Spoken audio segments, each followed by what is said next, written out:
Bayangin kamu mau beli sebuah warung kopi yang lagi ngehits. Di pembukuan sepemilik, aset warung itu meja, kursi, mesin kopi, stok biji kopi, totalnya cuma 100 juta. Tapi kamu malah bayar 150 juta. Kok bisa? Nah, di dunia akuntansi konsolidasi, kejadian kayak gini lumrah banget.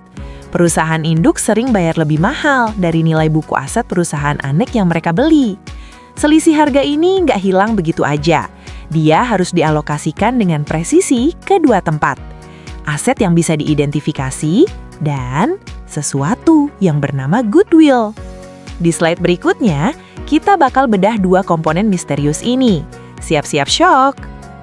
Oke, sekarang kita masuk ke inti masalahnya. Selisih 600.000 tadi nggak bisa cuma dicatat sebagai biaya lain-lain terus ditinggal. Oh, no. Standar akuntansi bilang kamu harus alokasikan ke dua komponen. Pertama, aset yang dapat diidentifikasi. Ini yang masih bisa kamu lihat dan pegang. Misalnya tanah yang di buku ditulis cuma 120.000, padahal nilai pasarnya udah 240.000. Nah, selisih 120.000 ini masuk ke kategori pertama. Kedua, goodwill. Ini kayak bumbu rahasia warung kopi tadi, nilai reputasi, pelanggan setia, atau know-how bisnis yang nggak bisa kamu ukur pakai meteran. Goodwill itu sisa kelebihan setelah semua aset fisik dikasih porsinya. Tapi, gimana cara ngitung goodwill-nya? Sabar, kita bahas di slide berikutnya. Goodwill itu kayak aura sebuah bisnis. Kamu nggak bisa lihat, nggak bisa pegang, tapi efeknya nyata banget. Coba bayangin, dua warung kopi yang sama-sama punya mesin espresso seharga 50 juta. Tapi yang satu rame melimpah, yang satu sepi. Kenapa? Karena yang rame punya reputasi oke, pelanggan setia, dan barista yang jago bikin latte art. Nah, nilai lebih itulah yang disebut goodwill. Dalam akuntansi, goodwill cuma muncul waktu ada akuisisi, alias pas perusahaan induk beli perusahaan anak.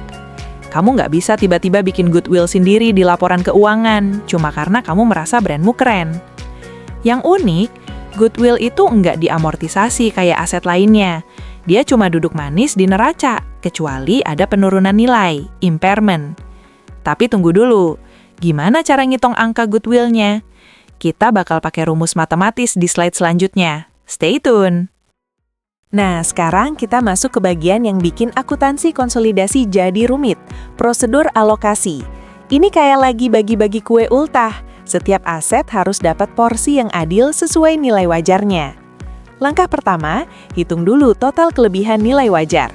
Misalnya PT Jogja bayar 1,44 juta untuk 90% saham PT Solo, padahal nilai bukunya cuma 900.000. Selisihnya 540.000. Ini yang mau kita alokasikan. Langkah kedua, kasih porsi ke aset-aset individual. Persediaan yang under value langsung jadi HPP tahun depan.